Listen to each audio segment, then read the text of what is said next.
All right, what we're going to do today with all of you who have assembled here for our last week. I shared 2 documents with you. The one I'm interested in right now is Deadpool Paragraphs, if you'll open that one up. There's 3 paragraphs, and it could feel a little daunting when you look at all of them together like that. But here's what I want to do. We're going to start, as a class, we're going to do the first paragraph together, okay? And then I'm going to let you take, 10 minutes or so and do the other 2 on your own, and then we're going to talk about them as a class. Here's what I want to do. We did this last week, and I really thought our discussion was beneficial, so I thought we'd push it a little further. I really want you guys to be able to attempt to do this on your own. That's what I'm after today. The reverse outlining business, okay? So with the first paragraph here, and it's a little bit long, but you'll be okay. I want you to do your best to suss out a couple things. And you can break it into 2 parts, all right? Number 1, parts of a paragraph, okay? You got a topic sentence, you got evidence, you got analysis. That's it. If you can find those 3 parts, you're doing okay. Now, a special note I'll give you right here. This is a research paper, so chances are better than good that in many of the paragraphs, you're going to have secondary sources too, right? That counts as evidence. So topic sentence, evidence, analysis. Where do you see those parts? The second part to that equation, though, is assessing just how good a job we do, okay? So in the topic sentence, is it an argument? Basically. That's really it. Is it an argument that's worth making, if you want to get a little more specific? Evidence. Is it concise and specific? Do you guys know what I mean by concise? Precise? Yeah, like to the point, like not huge. Analysis, honestly, we're going to spend some time on that today, but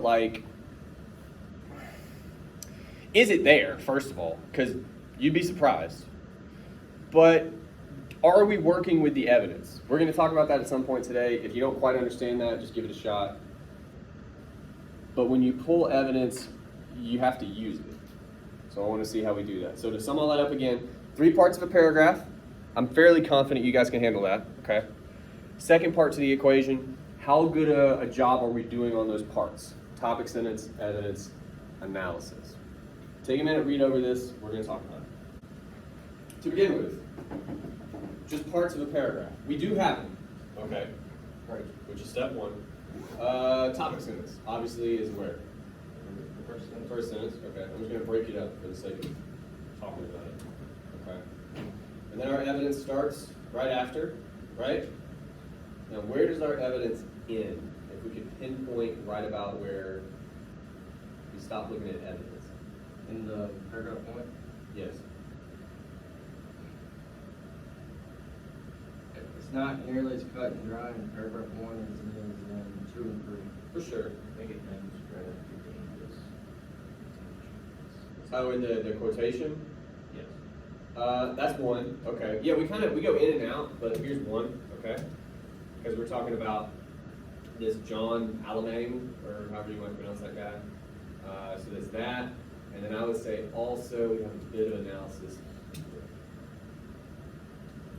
Now, in my youth, in my teaching career, I would have balked at that phrasing, but I think it applies here to what we're talking about. So I'm kind of okay with it. Now then, though, when we break it up like this, I hope it's readily apparent that there's an issue here. And I know sometimes you guys can't see what I highlight, so that's its own problem. But what's the issue with our evidence here in paragraph 1? Just right from the jump. There's a problem. It's a good problem to have, but it's a problem. There's too much. There's too much. You cannot possibly talk about all of that in a paragraph. You just can't, right? Now again, it's a good problem to have because that means you have a little bit of a menu. That means whatever you're thinking about, talking about, seems to be throughout the film. So it does seem to be important. But we still got to pinpoint like one or two things, like very specific details that we can dig into, right? And the rest of it, we may use later, either in the introduction or conclusion, or maybe in another paragraph for some other reason, right? But you can't have this much evidence. It's too much, okay? So all that said, and this may take a minute because there is a lot of it, we need to pinpoint details in this section. We understand, by the way, we're talking about violence, okay? And I told you guys the other day, may have been Wednesday, I'm not sure. Anytime you say, in another scene, or here's another example, we do that too, that sort of phrasing anyway. That's basically you going, that thing I just showed you, I'm going to show you again. And as a reader, I'm like, why are we doing that? Just tell me about the first thing, right? So I want to highlight for you the fact that 90% of the time when you say in another scene or here's another example, that's your brain going, I'm not going to talk about that. Let's just look at something else. So we either cut the thing, okay? Or we cut what comes in. You see what I'm saying? Like we can't do both and just hold them up to show. We got to talk about it. So that's what I'm interested in. Are there any details? And by the way, there are. But are there any details in this huge section here?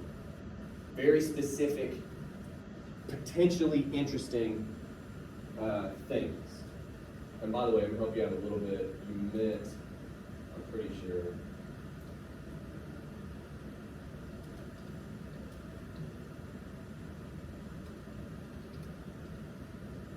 Anyway, rhubarb is very different. Anything specific you guys see in there that strikes you as odd? Yeah. That's pretty wild. And context is important though too, but where is that just about? Could you help me? The first one. In the scene following Deadpool escaping the hyperball. Oh, that's how he escapes or something, right? Solo match from a strong female and pull himself over. Okay. That could work. Anything else? I want us to have a little bit of a menu here. There's something, for instance, that struck me as strange right after that, actually. That's pretty, there's like some Phoenix stuff there, which is interesting. But that might be different from what we're doing. Because like that's like a mythical illusion, that's art. Like capital A art, when you're talking about like Greek myths and stuff like that. Which is weird. That may be a different paragraph, to be honest with you, because that is interesting. But if we're, again, keep in mind what we're talking about violence, right? We want to say something about violence. I would even go there's a term for this, hyper-violence, is what you see in this movie, right? What about this candy cane business? No, what? The candy cane business. Oh. It's a visualization. For sure, but it's weird. It is weird. Okay. How do you explain it? No, physically it makes no sense, right? So you could argue, right? This is an argument. You could argue it's intentional. Somebody decided, it shouldn't be straight. It should be like, that's maybe for them it was as easy as that's funnier that it's bent. Why then? What's implied? This is where argument starts, right? What's implied with a shape like that? Forget the context for just a second. We're going to attach it to the context. But what's implied with this candy cane shape? What do you associate with that shape? Do what? Sure. What else? What other associations do you have with a candy cane? Okay. Like what? Like just a Saturday with your boys? Passing out candy canes? Okay. When? When you're a kid. When you're a kid. I'm not saying you can't have one when you're 30, but it's less likely. Yeah. That shape is deeply evocative of childhood. Which is strange when you stab someone in the chest with a shape that is deeply evocative of childhood. That's weird. And I would actually argue that's probably why it's funny. That dissonance, that's how humor works. But that's not necessarily what we're talking about. Okay. So already we got something going on with this candy cane business. Okay? And I just want to harp on it. I know I do it a lot, but this is my job, I guess. Details. It's a weird little detail. But as soon as you zero in on something like that, that's where argument actually starts. Okay? What associations do you have with this thing? Or what are the connotations sometimes? Right? Do you guys know what a connotation is? Okay, sweet. I have a great example. All right. So, denotation, dictionary definition. That's all that means. Copulate. Are you guys familiar with this word? Copulate is like the medical term for having sex. Denotatively, that's what it means. Connotation is how you understand the word, what else it might signify that's maybe not in the dictionary. Copulate, you hear it, right? It's very medical. There's no heat to that word, right? Fuck has the same denotation, exactly the same as copulate. Connotation is very different. Do you guys see that? If I walk in the room and I say something about, we're going to talk about copulating today because it's a biology class, and you're like, okay, we're looking at frogs or something, right? But if a teacher walks in like, we're talking about fucking, and you're like, this is a weird class. Connotation is very different. Connotation is what we deal in. So the connotations around a candy cane, very specific. Denotation, you started with some of that, right? That's where our brain starts. It's sweet. It's got a weird shape. Kids eat it, I guess. And then you get into the connotations: Christmas, innocence, maybe nostalgia. You know what I'm saying? Those are really what we traffic in, is connotation. All that said, and there's more to this. The Phoenix thing is actually pretty wild, to be honest with you.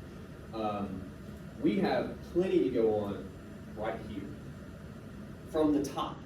Blew himself up, that's nuts. We can think about that. And this candy cane business. That's plenty. That's plenty. So to me, given what we just said, and I'm gonna double check, I'm gonna read through this real quick. That is really interesting. So actually, you do a bit of our analysis right here after the highlighted bit. This type of violence is done over and over to exaggerate, Deadpool, what it takes to be. That's analysis. Right. No, and nowhere in the movie is there a guy holding a sign that says that, right? So that's you. So we want to probably keep that. I'm gonna delete this part, but I wouldn't delete it necessarily from the paper. That may be for a different paragraph. Okay. That's interesting. See, as soon as you start actually talking about the evidence, you move beyond it, right? And that's what we want to do. But see, you fall into a trap here. I'm sure there's other scenes, but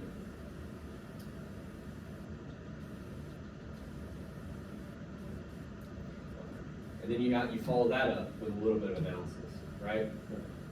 Okay. So what are we left with now that we've deleted some stuff? And I'm gonna help Google because it keeps yelling at us. Okay. Now we have much slimmer, much more concise evidence, which, by the way, we can do more work with.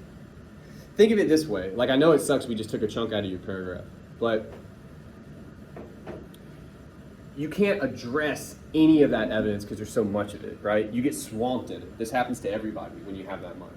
Now we can look at details. You started analysis, but I think you can bolster that analysis with some of the details we mentioned, okay? But I also want to, real quick, just cover this. So we also have a little more evidence, which we'll talk about here in a second, and more analysis related to that evidence.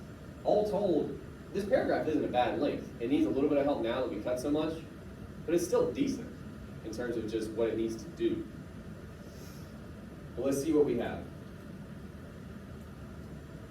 So if you guys could read that section, this type of violence is done over and over.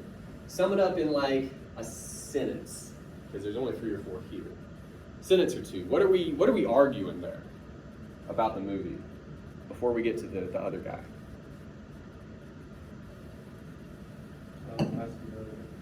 We're saying something about masculinity. We're talking about masculinity and one other thing that's kind of tied to it somehow. Maybe a superhero. This idea of being a superhero. That's interesting. We've done 2 things very, very quickly, which is my way of saying we should talk more about it, we should elaborate. Number 1, we've kind of implicitly tied being a superhero to masculinity somehow, right? I think we need to talk about that. That's interesting. And 2, we say a very interesting thing right at the end of this section. Obviously, I love obviously, one cannot be a superhero unless they can die in a multitude of different ways and still kick ass. I'm like, obviously? Okay. But again, what are we implying there? We're implying that there's some kind of, that this movie is highlighting for us the definition of a superhero for us. You see what I mean?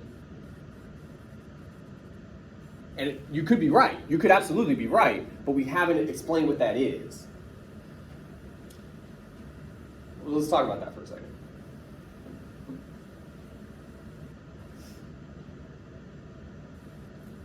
The 2 details we highlighted here at the top. He blows himself up in his business about a candy cane.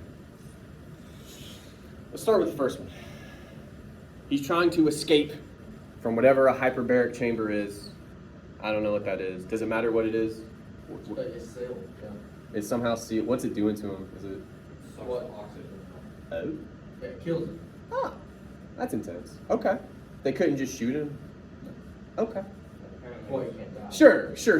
So they Most of that time. It's used to bring out, like, if they have a mutation, kind of like the X-Men. Yeah. It's used to, like, force your body to show that mutation. oh, like puts you under stress or something. Severe stress. That's so convoluted. It's so convoluted. Anyway, I think it's intentional too. Anyway. So he blows himself up to get out of it. Okay. Also insane. What's that got to do with... We'll start with the first of the 2 things that are kind of under consideration here. This business about masculinity. He takes it says a single match, right? Right. And somehow uses it to blow himself up. Is that, in any way, shape, or form, I'm asking, an overtly masculine thing to do? Why? He wasn't sure he was going to live, so I mean, either he wanted to die right then and there, he just died for 3 days, essentially. Okay. Or he would blow himself up And do it then. What's masculine? And again, I'm only asking because we have to answer this. What's masculine about that? If you could pinpoint to taking the match and I'm going to die probably anyway. Might as well be now. Why is that a masculine act? Doesn't fear death. Do what? He's not fearing death. Yeah, well, I mean, to be fair, he doesn't necessarily have a choice about that, right? It's like you damned if you do, damned if you don't type of, right? But what's masculine about doing it himself?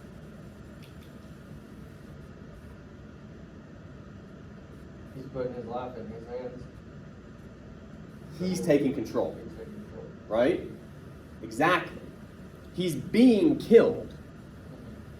He decides, well, I'm going to try to escape, and if I die, at least I'm the one doing it.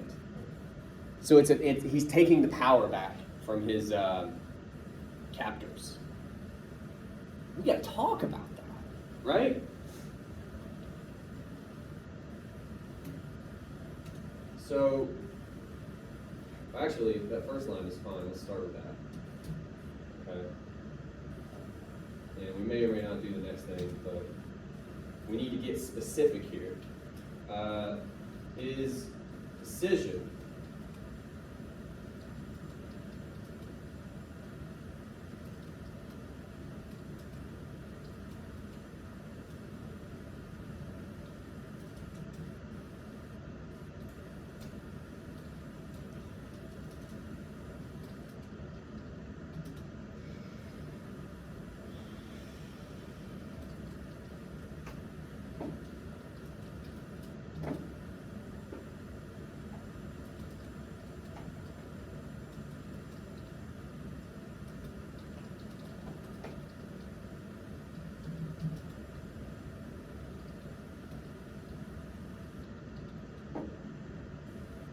no.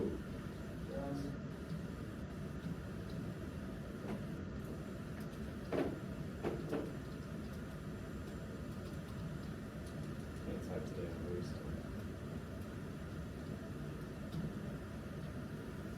Right? We're saying in the one aspect, we're not talking about masculinity in general. Again, you can't do that in a single paragraph.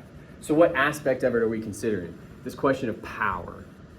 And that is something I think that's pretty central to the narrative. How we understand masculinity, a lot of it seems to come down to questions of power, authority, choice, whatever you like.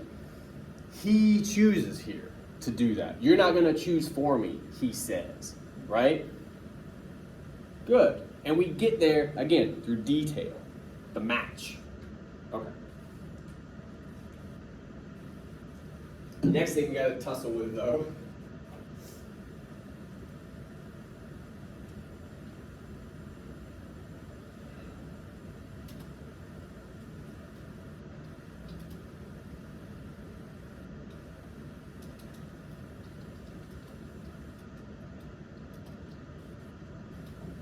All right, so explaining this may or may not really matter, but I don't know. I haven't seen the movie. Is that like his mutant power is that he can't die? He's got other powers. But Right. one is he can die.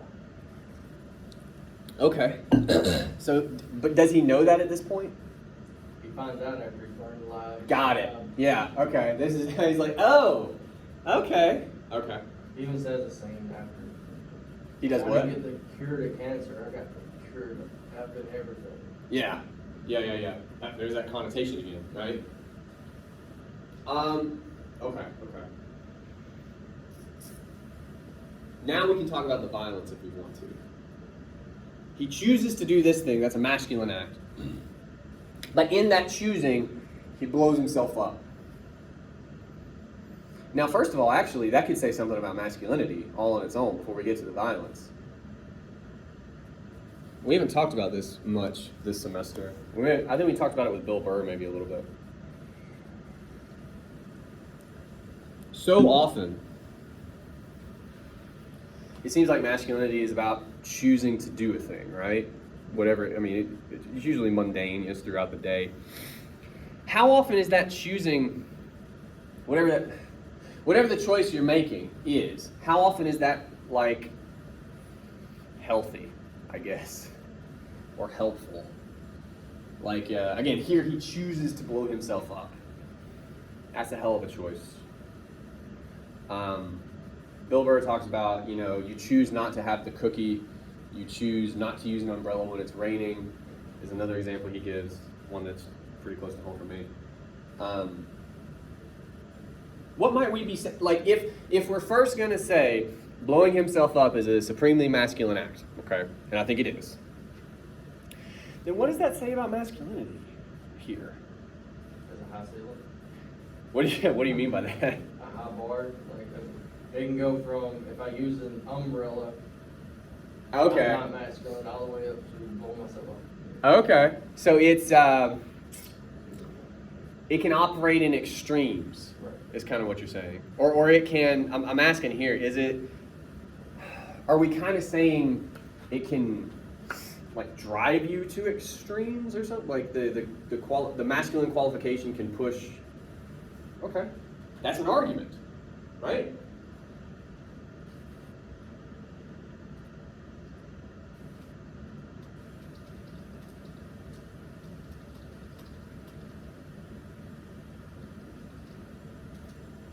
didn't type. I'm so sorry.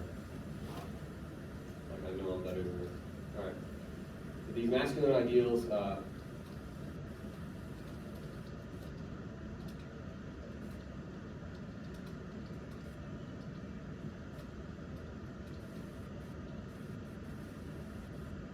see how these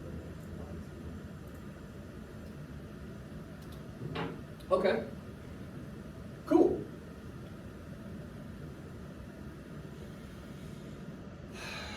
We may or may not deal with this candy cane business. We may have enough already.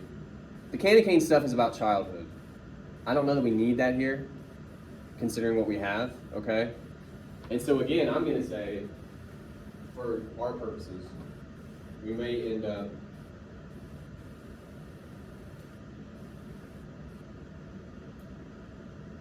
oh wait, that's too much.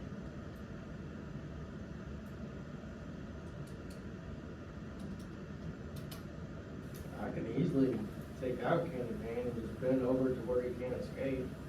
You could. Well, and again, everything I've deleted right now is stuff I'm saying could go into another body paragraph potentially. I'm just taking it out because it's not what we're talking about here. But yeah, you could mention the rebar if you want. But what I want to do is really get to more of this analysis because we're doing great. What is any of this? Because we're at the point now, we could talk more about masculinity, but we need, if we're going to talk about it, we need to get to this superhero business.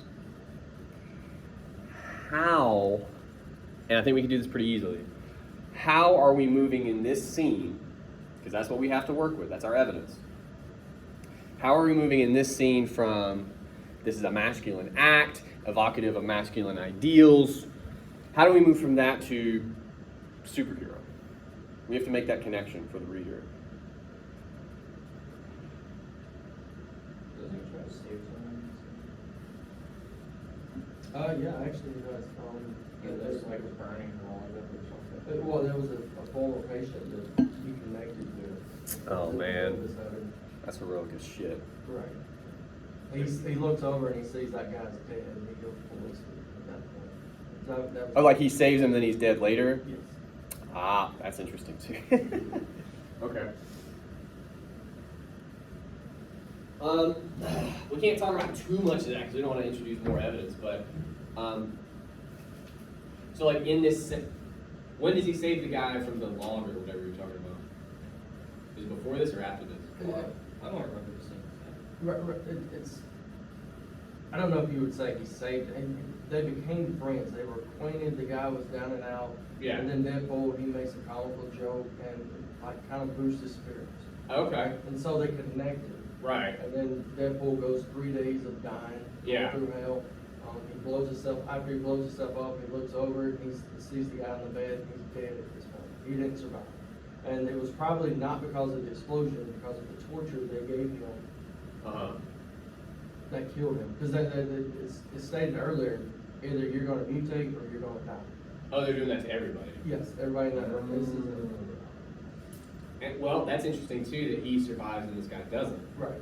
Right? Mm-hmm. What in it, and this is meant to be a dumb question, what enables his survival as opposed to that other guy? His mutation. Good. The fact that he's a what and this other guy isn't. He's a superhero. Ah.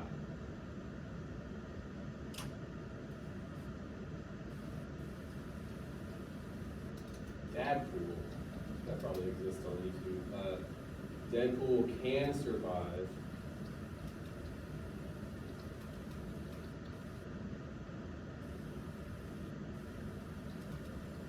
Does his friend have a name?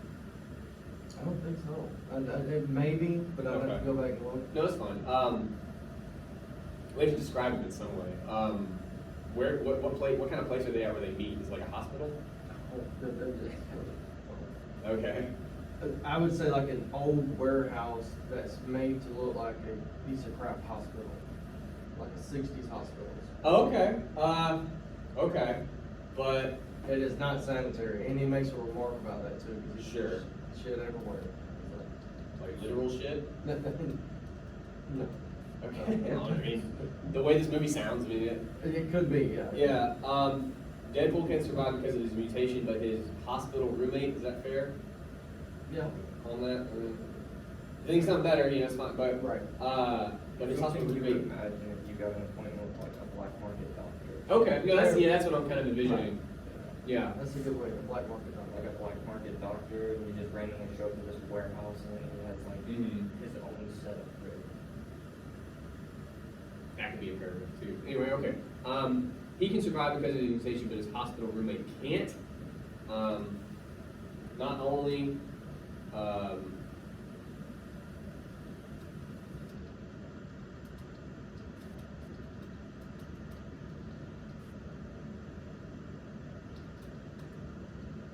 see, I thought that was right. I didn't fix it before. Come on, guys.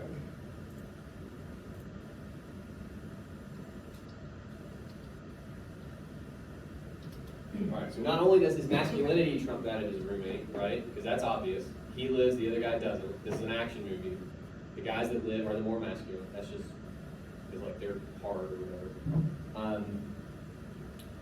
So not only that,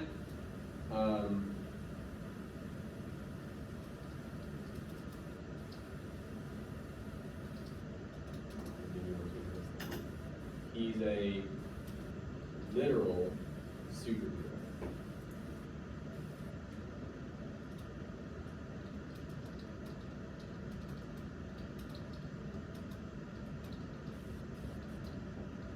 All right. Now I did a thing we haven't talked about, but I just want to talk. Yes, sir. Sorry, question. I've always Go been for it. told never to start a sentence with and. Yeah, you were lied to. Okay. I'm too glib sometimes, and I apologize. Like, the reason you were told not to do it is because it is a bit of a Pandora's box, and but you were probably told not to start sentences with. Grammatically, you can. But some people, once they learn that, they do it too much. Because it's very easy to do way too much. And that's why people just like, you just can't do it. Is it possible to confuse a comma splice with a period if? Yes. Okay. Well, and we had some comma splices in here earlier. But more specifically is troublesome because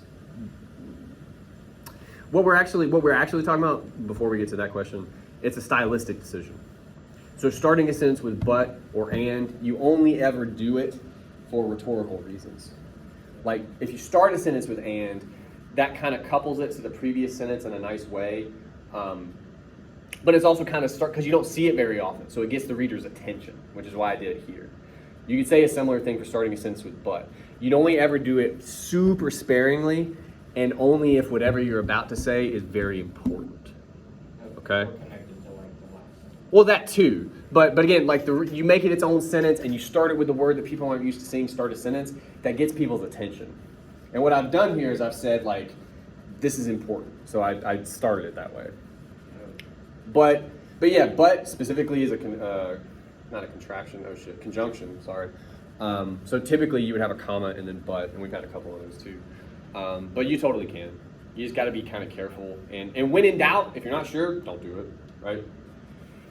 But yeah, the thing I wanted to draw your attention to, and the line between the two concepts is cemented here. We haven't talked about this much either. We've made arguments in this section now. We've said Deadpool is masculine, and that's pretty easy, right? But we said it, okay? We said he's more masculine than his buddy, because his buddy doesn't make it. But then we've also said, not only is he masculine, he's a superhero for that same reason. He lives because he has powers. That's why. Well, then it seems like that masculinity we were just talking about and the superhero power quality we're talking about now are literally connected in this scene. And to make sure my reader understands that that's what I'm saying, I made it its own sentence. I doubled down, right? Wherever did I say it? And the line between the two concepts is cemented here. I just took a second to say to the reader, in case you weren't aware, this is my point, okay? All on its own, that's enough for a paragraph, to be totally honest with you. I mean, there's more to be said here, but I think that's our point. Now, we still say some stuff about, like, we have to massage some of this stuff in, but I think we could. Because basically, we're going from masculinity equals superhero to exaggerated superhero, right? And we're not gonna put us a thing right here. You need like a sentence to connect maybe those things. Or not even a sentence, you just need like a transition. But for the sake of time, I want to try to end this bit of analysis. So again, if you reverse outlining, all we've done here is say, Deadpool is masculine, Deadpool is also a superhero. Therefore, in this film, masculinity equals superhero. And I think that works in this scene, right? We continue, though, to then say what a superhero is. That may or may not need to be its own paragraph. I'm actually undecided on that. But we could go ahead and try to do it here. What is a superhero in this movie? We start this line of thought with the most exaggerated superhero. One cannot be a superhero unless they can die in a multitude of different ways and still kick ass.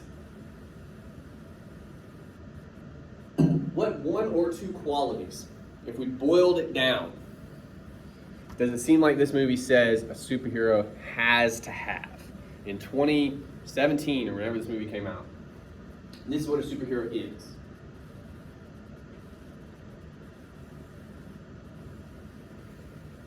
They need to be what? Don't say masculine. Invincible. That's exactly the word I was thinking. Like, no lie, that is exactly. And isn't that true? Isn't that part of the reason it's such a big deal when Iron Man, spoilers, when Iron Man dies? Like, fuck me, they killed Iron Man. His name is Iron Man. It's his name. Right? It's a big deal. Or when the Hulk gets hurt before that, same movie, you're like, shit, this is big. Because these guys are invincible. Yeah. Quality number one, Deadpool's got it in spades. Dude can't die. He's invincible. Awesome. There's one other quality we highlight in this sentence that I think is just as important. Invincibility is one. And still kick ass. Can we talk about that another way? I'm actually fine with it being in the paper like that. I honestly am. But we're going to write another sentence or two, and we can't keep saying kicking ass. Like, what do all these guys do? Iron Man, the Hulk. Black Widow just came out. She does it too. Sure, they kick ass, but like, how else do we talk about it? They destroy their enemies. I like that. Yeah, and that's a little, talking about connotation real quick, don't that has very different connotations? Fighting bad guys, you're like, okay, destroy their enemies. That's very different. Anyway, okay.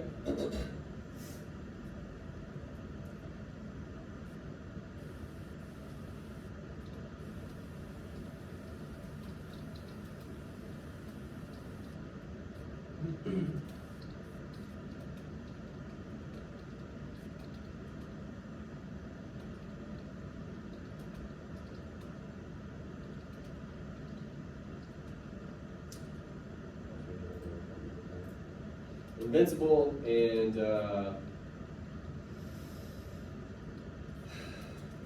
capable. Jesus.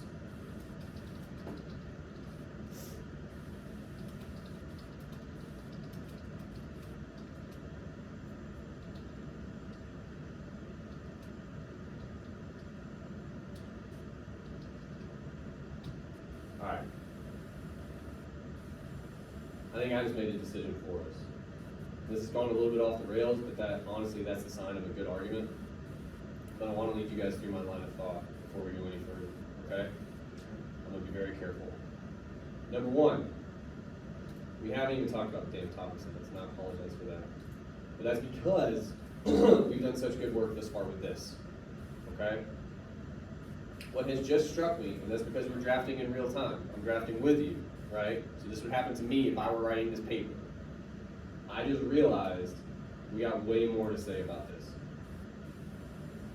Does anybody have any idea what I'm going to suggest we do with this? Look at you, you big beautiful bastard. Yes. So here's what this would look like. I said, and there's a bit more to say here. And let's start with that. So we're going to take a little step away from this for a second. I'm scrolling down like you're scrolling with me. We're going to take a step away from the exaggerated superhero business, okay? So just what we have left in paragraph 1. In this, look at all our analysis here, by the way, now, just off of that evidence. It's beautiful. Can we try to sum that up in a sentence or two? There's more to be said, but for the sake of time, I want us to try a topic sentence. What are we talking about in this highlighted bit? I don't see it. Damn it! The analysis. So everything after paragraph 1, basically, or in paragraph 1, everything after blew himself up. All that is analysis now. How do we start to sum that up? What are we focused on? Masculinity. Yes. Not dying. Yes.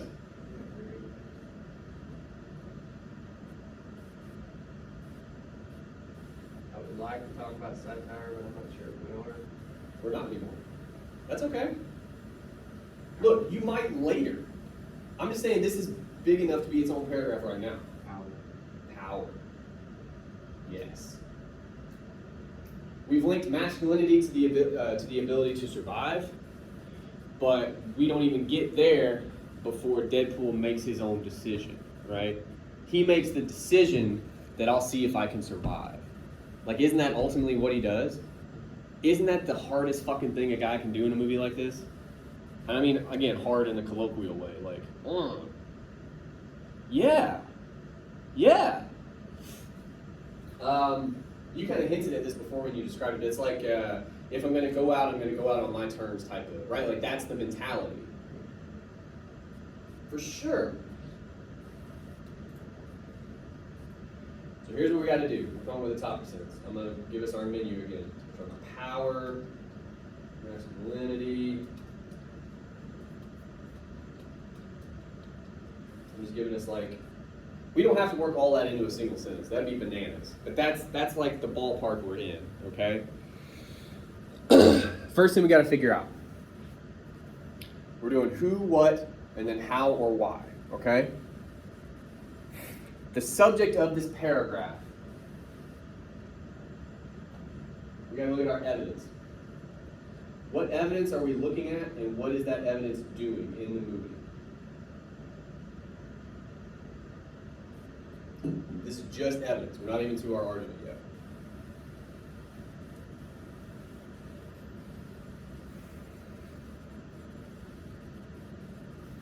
Evidence of him blowing himself up. Okay. Yes. But importantly, right, the word we keep coming back to, he blows himself up. What does he do right before he blows himself up? Like in his mind? He decides. He makes the decision. No, I mean, look, we're on such a minute level that some of this you can take for granted, right? But when you make an argument, you almost never can. Because I have to follow your train of thought. So anything you might take for granted, you got to do your best not to do that. You got to go ahead and tell me, okay? In choosing to risk death, we'll say, because we say blow himself up, right? In choosing to risk death,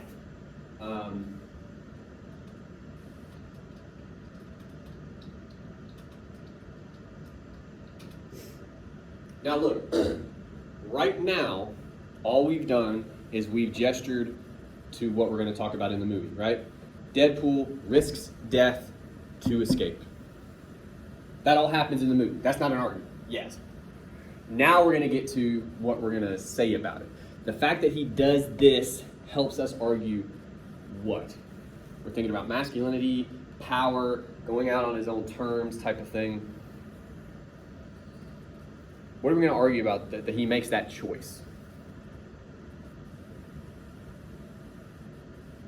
What does it tell us about masculinity or power or any of that? He's in control. In that moment, he takes power back. Why does that matter? That he takes power here. He's becoming a superhero. Okay.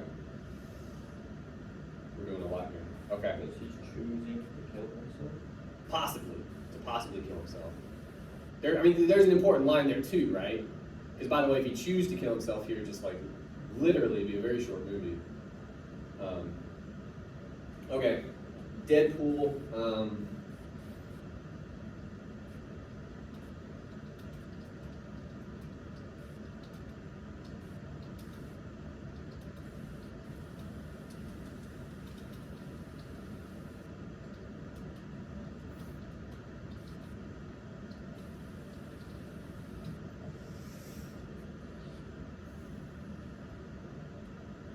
That's all we're saying, right? And look, again, everything before Deadpool in this sentence, that's from the movie. That is legit us talking about specifically what evidence we're going to look at, what aspect of that evidence we're going to look at. Everything after that is what we end up arguing. He takes back power. That's not enough. Again, that's like, okay, why does that matter? Well, that power is what he needs to be a superhero and to be a masculine figure, which implies that the two are connected, which is what we're going to talk about in the paragraph. That's an argument. Okay? That's an argument.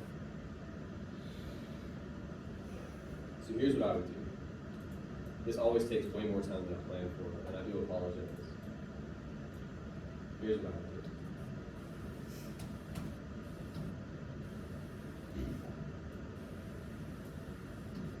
Now you would have some decisions to make. Again, this is the beginning of its own paragraph. And for the sake of time, I'm going to sum it up as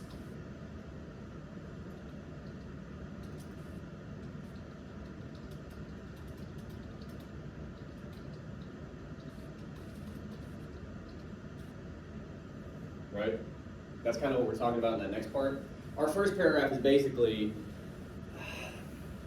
I'll sum it up for you this way. It seems like to me, two things. One, Deadpool is absolutely a satire. It is. Absolutely. But two, I think you got a little bit bogged down in thinking about it as a satire rather than what is a satire meant to do. Satire, and this was my problem with that article, that idiot that you found, right? Satire is meant to help us understand something about ourselves that is messed up, okay? The most contemporary example I have is something like The Daily Show. You guys probably don't watch that. I haven't watched it in years. I don't watch TV. I don't have time. But have you guys ever heard of A Modest Proposal, Jonathan Swift? No? Okay. Sometimes people have to read it in school. The classic summary is it's about eating babies. Is that ringing a bell? Okay. Now here's the best part. It's not about eating babies. It talks about it. Quite a lot, actually. But it's a satire.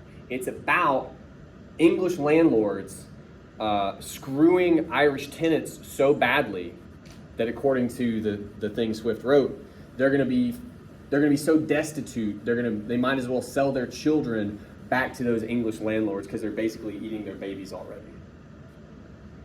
Satire goes way over the top to make an actual point. That's how it works. Okay? So here, Deadpool sounds like it is absolutely over the top. Way over the top. But we're saying there's a point to all that. Okay?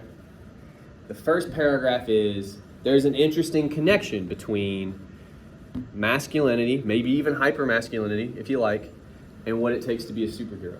That's a cool argument. That's a paragraph right there, okay?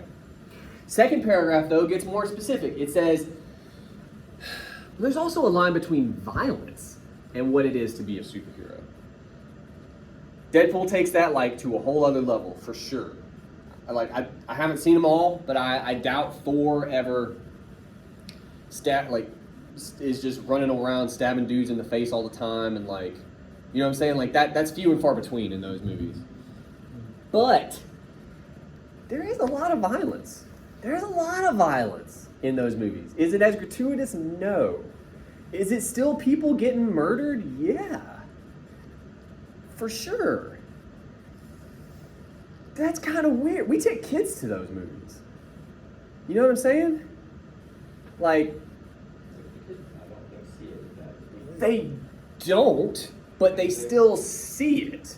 Because in their minds, the good guy beating the bad guys. But aren't we just normalizing? Like, beating is a pretty wide verb there. You can beat a bad guy in a game of chess, or you can beat him to death with a shovel. That's a huge spectrum, right?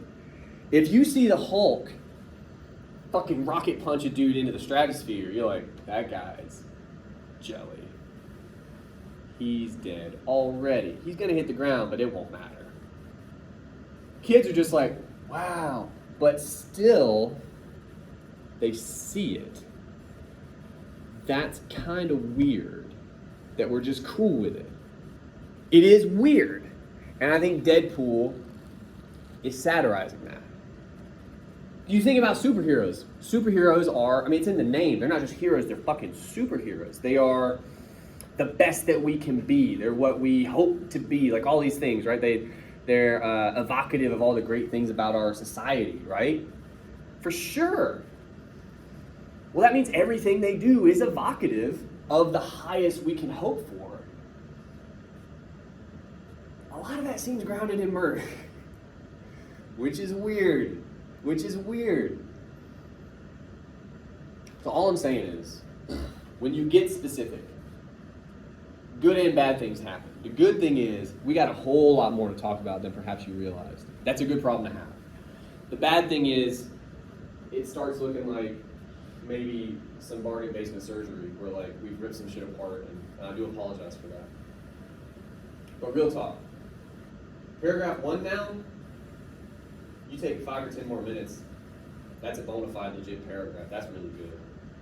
I think it destroys my first paragraph though, and my thesis. It might. What was your thesis? Hold on, I printed it out. I know.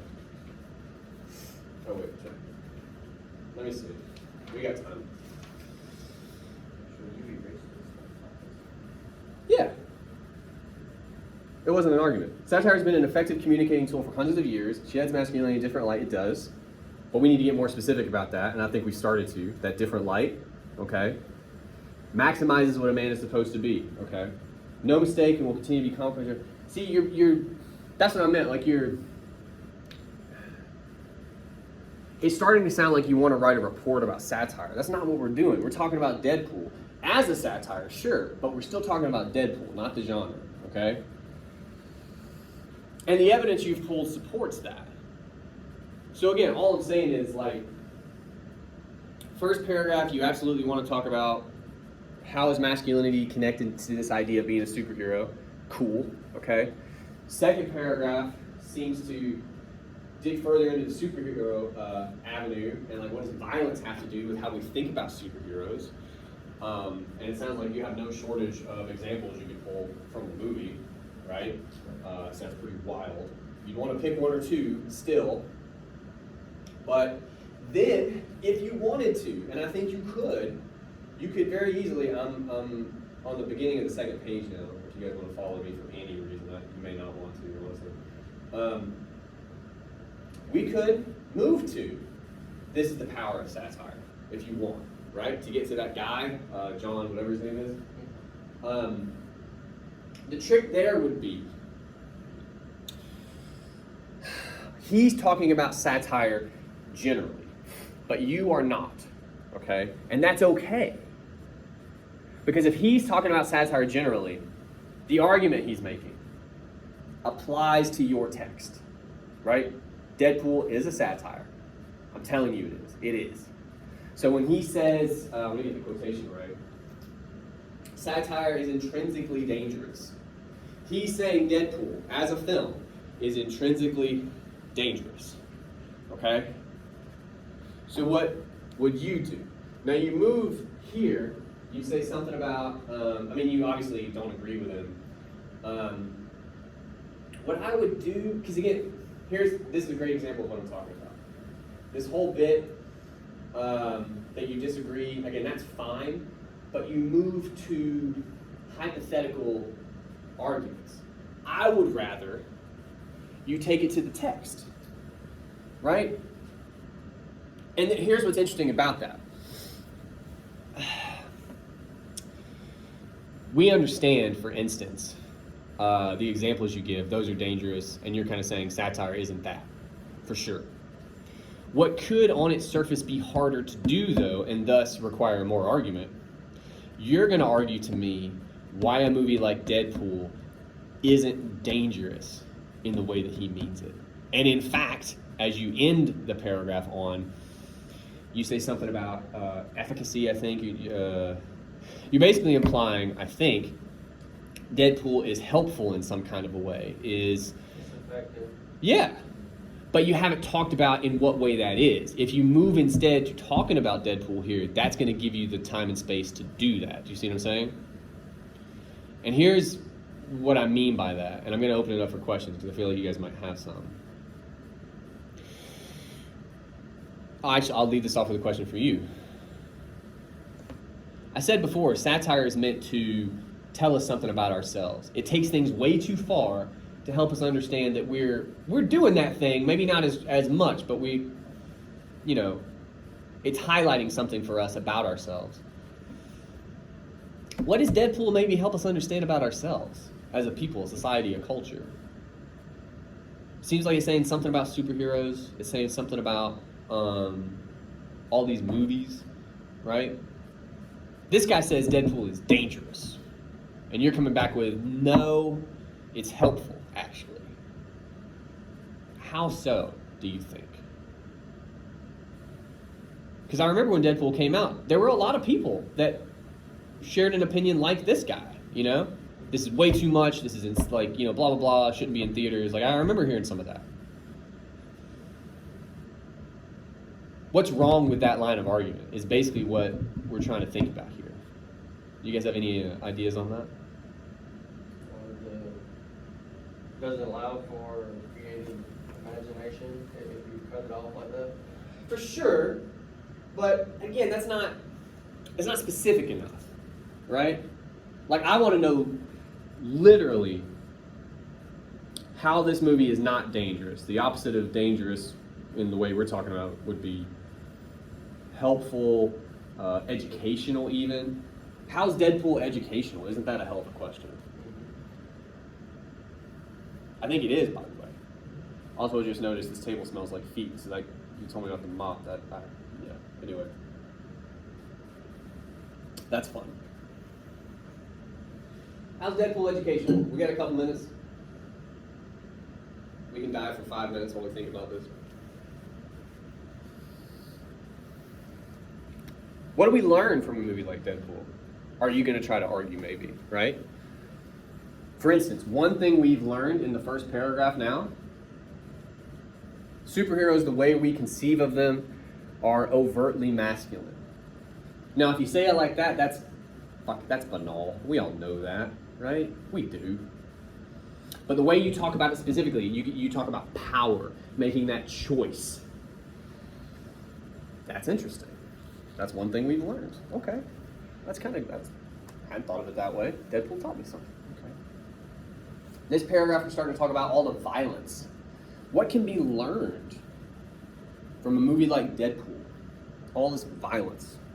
He's always getting stabbed and stabbing other folks and laughing the whole time. I watched with sound, by the way, the Zamboni scene, the whole montage. Yeah. Pretty insane all the way through. Funny though. But anyway.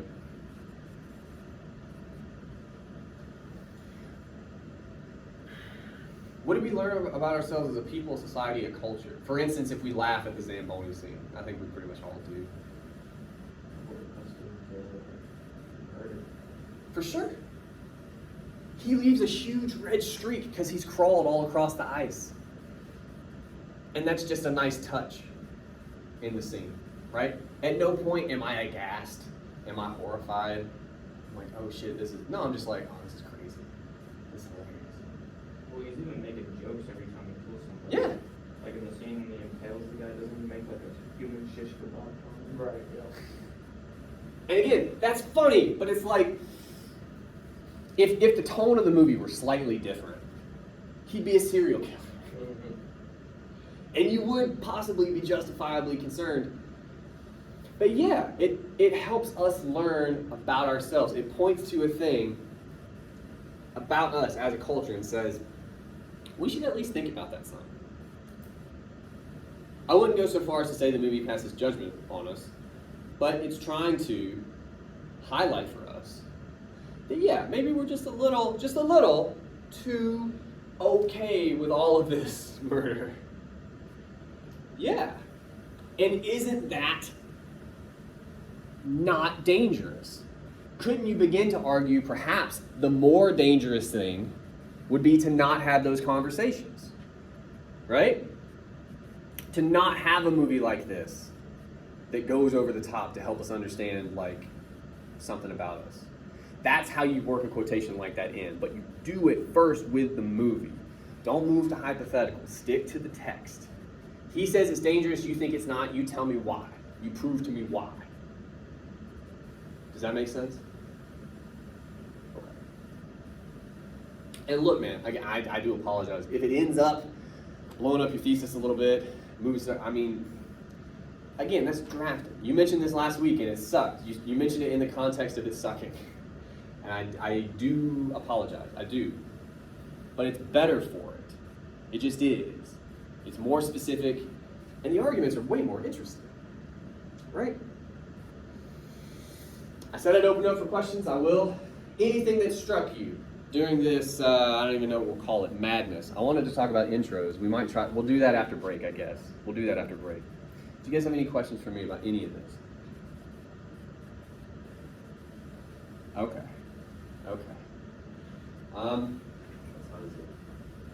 Okay, we'll come back at 10:20. Sound good? Sweet.